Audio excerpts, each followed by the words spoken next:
Hi, my name is Joni Blackford, and I'm Jewish. Both sides of my family, my parents, mom and dad, were both Jewish, and as far back as we know, everyone was Jewish. Their parents immigrated from Eastern Europe, so they're Ashkenazi Jews, both of them, Russia and Poland, and we were brought up to respect the Jewish faith, and we were brought up to reverence God.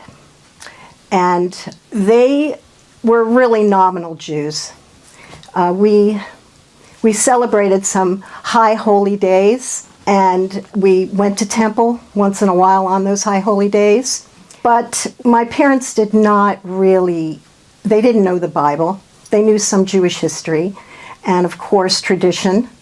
And they were very heartfelt in heritage, and it was important to them. And they raised us that way. My mother was mentally ill, so I was neglected quite a bit as a child. I have 4 older sisters and a younger brother.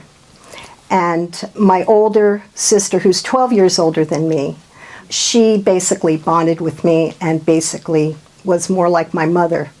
So when she went off to college, I felt neglected, completely neglected. I was really a lonely kid. I grew up in an area of New Jersey that there were a lot of affluent Jews, and we weren't. We were poor Jews. My mother, mentally ill, she didn't even drive a car. She never got her driver's license. And my father was a manual arts therapist in a veterans hospital. He was supporting 5 children. College was really important to my father. He felt all of us needed to go to college. So he was trying to help my sister, who was 12 years older than me. And so I was not an academic person out of anybody in our family. They were all smart Jews. I was not the smart Jew. Everything academically came very hard for me. So I suffered through school. I didn't have nice clothes. I grew up in this affluent area. There was a community of Jewish people, but I really wasn't accepted by them because they went to temple and I was dumb. And they were all really smart, and I was not like them. So I suffered all through school. I was made fun of terribly, and it just gave me this awful lack of self-worth. And I carried it with me, and I still kind of carry it with me now, but God helps me with it. So I'm going to go forward a bit in my life. That's my background with my family. And when I was in high school, I met a young man who wanted to introduce me to his brother. And his brother was a little mentally ill and also kind of hooked on drugs, and he needed psychiatric help. And my parents, because they were so with the underdog and the way they were brought up, always defending the underdog and always like for righteousness and justice and things done right and wanting to help people, I thought, well, you know, I could be a help to him, and so I was. And long story short, I ended up marrying the guy, which I shouldn't have married. His family, very affluent. In fact, his grandfather was the president of Princeton at one time, and so it was very awkward for me. They were prejudiced people in his family. They did not like Jews. They didn't like the fact that I was Jewish, and they belittled me, especially his grandparents and his mother. And she was a teacher, and I wanted to go to college, and like I said, I met him in my junior year, so I was already preparing to wanting to go to college because my father said we really needed to do that. And so she said, no, you're not college material, but my ex-husband wanted to be a successful businessman, so he insisted that when I graduate, go to take small business management. I hated it. Okay. I ended up getting divorced from this man, obviously. So skipping ahead, I met this man at a gym, and he was just the kindest person ever. And it was 1979. I graduated from high school in 1974.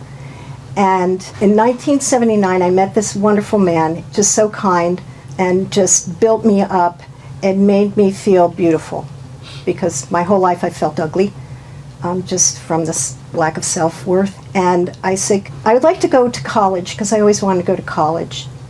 So I started to major in health courses like anatomy and physiology, working towards the idea that I would get a degree in occupational therapy and be an occupational therapist, because that's what my father was, a manual arts therapist, and it would be helping people. And I thought that would be a good way to go to college and learn these things, so that's what I did. And I went for about a year, and it was hard, but I did it. I made it through. And then into the second year, I was working at a sandwich shop where I can make money so that I can pay for the college. And I was in a hurry because I was going to meet my brother at a bar to hear a band play called Yosker's Farm. And I was in a hurry, and the floor was slick in the sandwich shop. It was a cement floor, and it was pouring down rain. Now, at this time of my life, I thought, I'm in college. I don't need this nice guy anymore.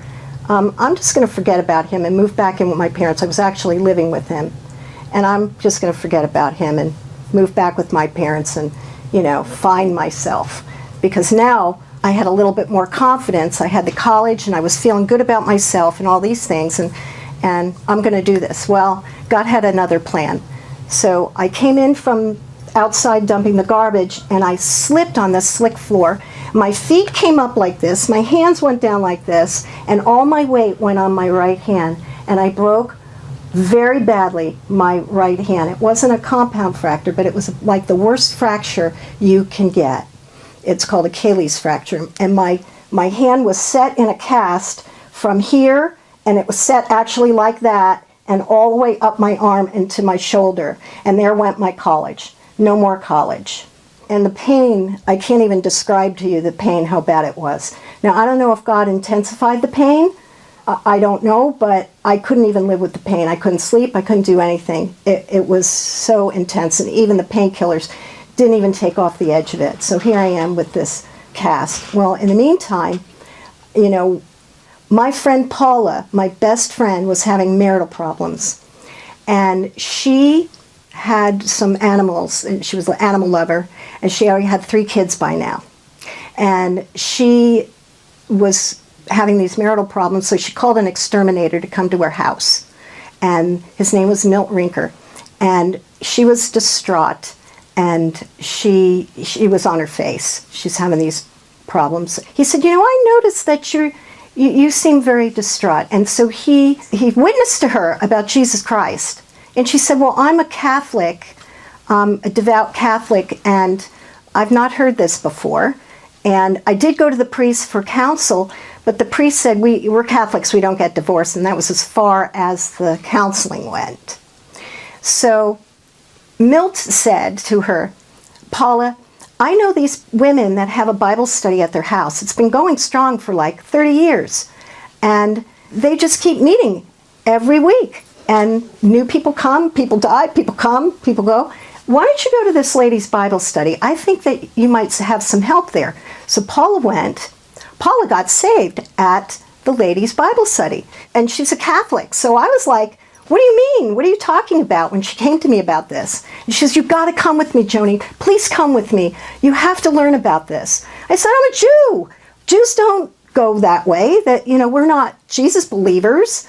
Jesus, I guess he was in history. I mean, a lot of people talk about him, and there was a curiosity I had. And I thought, you know what? It's a free course that I don't have to pay for. So, okay, Paul, I'll go. Well, the very first Bible study was, and I have the cast on and everything. The very first Bible study is on Lazarus, and they're telling a story. And I said, whoa, wait a minute.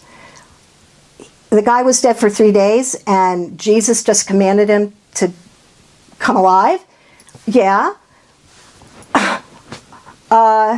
Only God could do that.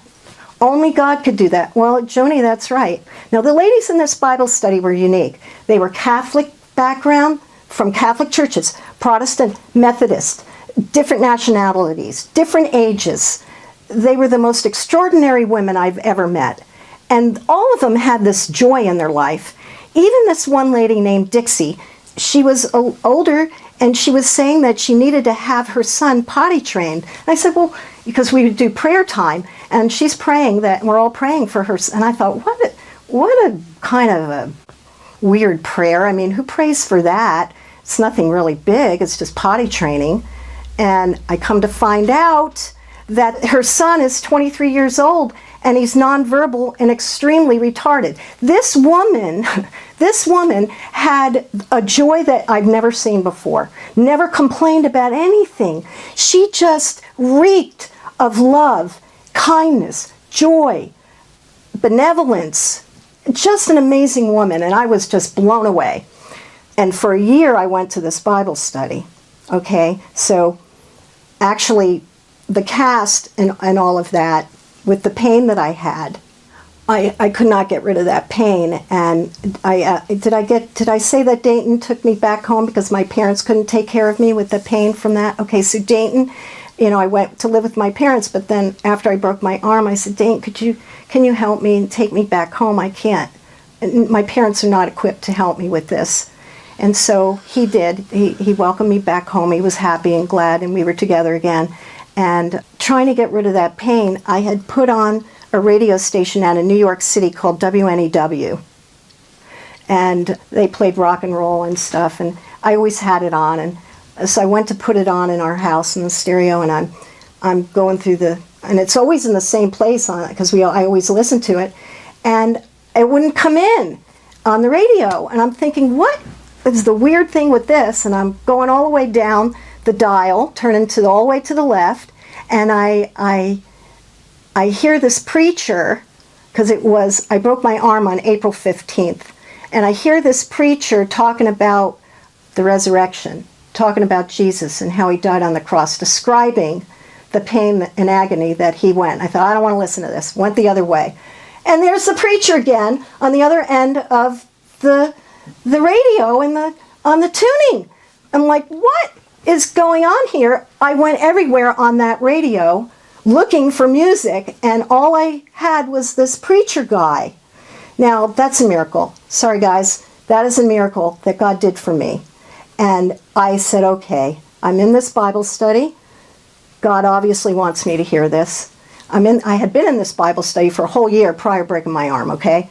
So God wanted me to hear this, and the guy started talking about how, excuse me if I start to cry, how Jesus really wasn't pierced through his hands. He was pierced in his wrists, here, where my break was, right where my break was. And they put the crown on his head, the thorns, and they beat him. And the guy said, and he did that for you.